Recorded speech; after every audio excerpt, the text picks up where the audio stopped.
기적 중에 최고의 기적은 사람이 변화되는 것입니다. 그만큼 사람이 변화되는 일은 결코 쉽지 않다는 이야기입니다. 그러나 사람이 변화될 수 있는 유일한 길이 있습니다. 그것은 바로 예수 그리스도를 인격적으로 만나는 일입니다. 주님을 만났던 사람들은 모두가 놀라운 삶의 변화를 겪었습니다. 박해자 사울이 주님을 만나서 사도 바울로 변화되었습니다. 주님의 제자들 역시 그랬습니다. 무식한 어부 베드로가 주님의 수제자가 되었고 가톨릭 교회의 교황이 될 줄 누가 알았겠습니까? 아마도 베드로 자신도 몰랐을 것입니다. 복음의 영향력이라는 것은 이처럼 놀랍습니다. 사도행전 2장에는 변화된 베드로가 복음을 선포하는 내용이 기록되어 있습니다.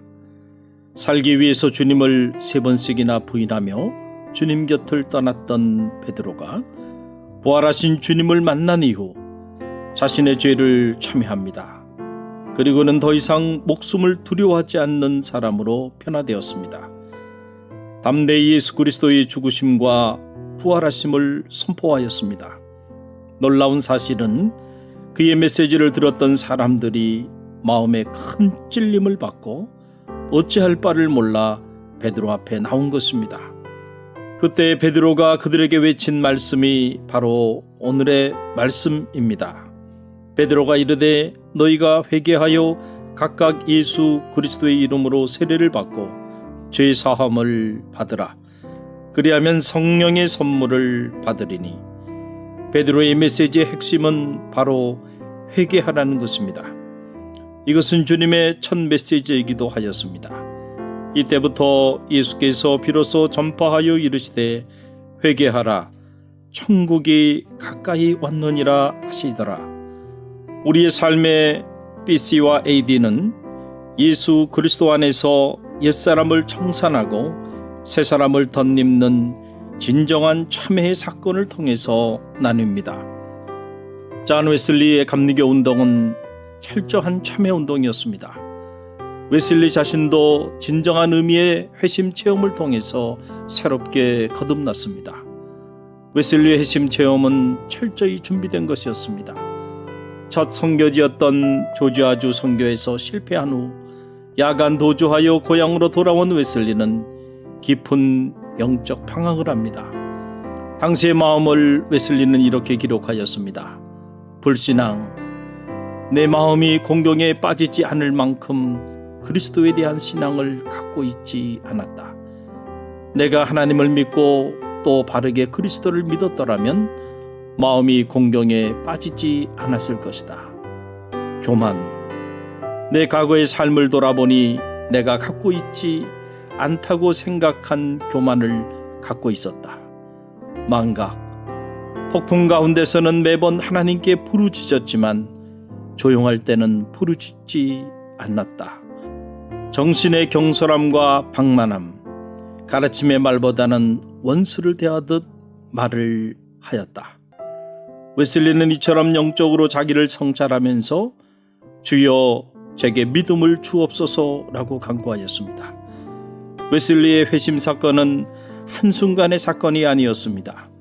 실제로 웨슬리는 자신의 글을 통해서 무려 30차례 이상 회심이라는 용어를 사용하였습니다. 그만큼 웨슬리의 삶을 완전히 변화시켰던 회심은 점진적인 과정이었음을 알 수 있습니다. 모라비안 선교사 벨러는 영적인 고뇌에 빠진 웨슬리에게 이렇게 편지하였습니다. 불신앙의 죄를 인식하고 아직 죄를 극복하지 못했다면 오늘 바로 예수 그리스도의 피를 통해 그 죄를 극복하였는지 살펴보십시오. 간청하오니 당신은 예수 그리스도를 믿는 것을 연기하지 마십시오. 불쌍한 죄인들에게 약속하시는 주님의 약속을 당신의 마음에 새기십시오. 다른 사람들을 위해 행하신 그분의 약속이 당신에게 막혀 있을 수 없습니다. 주님의 사랑은 얼마나 크고 표현할 수 없이 깊으신지요. 분명코 주님은 도울 준비가 되셨습니다. 우리의 불신앙 외에는 그 어떤 것도 우리를 막을 수 없습니다. 웨슬리는 그때까지만 해도 자신은 다른 사람들처럼 그렇게 심하게 죄를 짓지는 않았다고 주장했습니다. 그러나 멜런은 당신은 구원자를 믿지 않을 만큼 충분한 죄를 지은 것이라고 응대하였습니다. 웨슬리의 삶을 완전히 변화시킨 결정적인 회심의 때가 도래하였습니다. 이상한 무관심, 우울함, 냉담함, 자주 죄에 빠짐으로 표현될 정도로 내적 침체 상태인 웨슬리에게 운명의 날이 다가왔습니다. 1738년 5월 24일 얼더스게이트 거리의 조그만 모라비안 교도들이 모인 모임에 참여했다가 놀라운 영적인 체험을 하게 됩니다. 웨슬리는 당시 상황을 이렇게 기록하였습니다. 저녁에 나는 별로 내키지 않은 걸음으로 얼더스게이트 거리에 있는 한 신도에 참석하였는데 거기에서 한 사람이 루터의 로마서 서문을 읽고 있었다.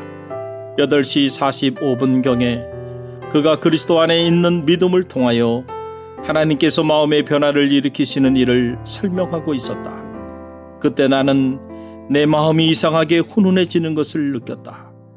나는 내가 그리스도를 신뢰하고 있으며 구원을 위해 그리스도만을 믿고 있음과 내 죄를 내 죄까지도 다 거두어 가시고 나를 죄와 죽음의 법에서 구원하셨다는 확신을 얻었다. 드디어 웨슬리의 삶의 영적인 평화가 도래하였습니다. 그 사건 이후 자신의 마음을 웨슬리는 이렇게 고백하였습니다. 나는 지속적으로 평안을 누리고 있고 불안한 생각이 조금도 들지 않는다. 나는 죄에서 자유롭고 거룩하지 못한 욕망을 조금도 갖고 있지 않다. 놀라운 변화입니다. 이전과 전혀 다른 새로운 피조물로 변화된 것입니다. 이 변화의 사건이 웨슬리 감리교 운동의 동력이 되었습니다. 복음을 필요로 하는 모든 이들에게 그 사람이 강부이든지 노동자이든지 혹은 농부이든지 사회적 계급에 대한 고려 없이 담대히 구원의 복음을 선포하였습니다. 웨슬리는 참회를 종교의 현관으로 정의하였습니다. 진정한 기독교인의 삶이 시작되는 첫 출발 지점이 바로 참회의 힘을 알게 된 것입니다. 오늘 여러분은 진정한 의미의 참회의 체험이 있습니까? 예수 그리스도의 이름으로 세례를 받고 참회함으로 죄사함을 받아 성령을 선물로 받는 자랑스러운 감리교인들이 되시기를 주님의 이름으로 축원드립니다.